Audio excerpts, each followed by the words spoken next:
এই ফিল্ডবুকে গৃহকর নির্ধারণ করা হয় ২৬ কোটি ৩৮ লাখ টাকা, ঘষামাজা করে ২ মুছে ৬ কোটি ৩৮ লাখ টাকা দেখানো হয়।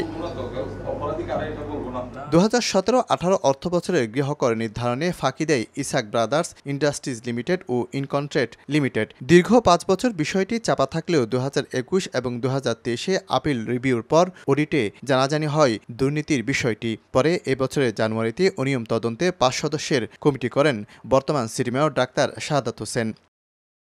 অনিয়ম তদন্তে বৃহস্পতিবার দুপুরে সিটি কর্পোরেশনে আসেন দুদক প্রতিনিধি দল।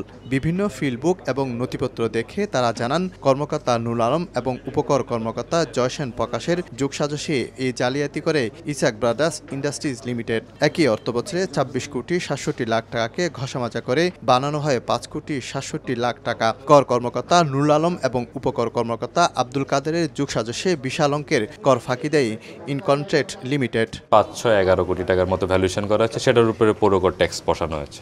তো মূলত হওয়া উচিত ছিল ৫১ কোটি টাকার মতো একটা ভ্যালুয়েশন হওয়ার কথা ছিল। যেটা এখানে ঘষামাজা করা হয়েছে সেটা প্রাথমিক তদন্ত প্রতিবেদনে তাদের উঠে এসেছে। আমরাও এখানে রেকর্ডপত্র দেখেছি, এখানে ঘষামাজা করা হয়েছে এবং তাদের যারা যে সকল কর্মকর্তা উপকর্মকর্তা ছিলেন তাদের একটা যোগসাজশ রয়েছে। এরই মধ্যে ২ কর কর্মকর্তাকে দায়িত্ব থেকে অব্যাহতি দেওয়া হয়েছে বলে জানিয়েছে সিটি কর্পোরেশন।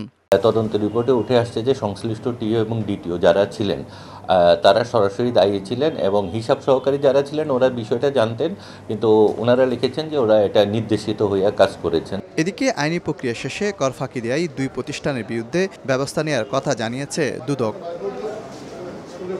শফিকুল আলম, সময় সংবাদ, চট্টগ্রাম।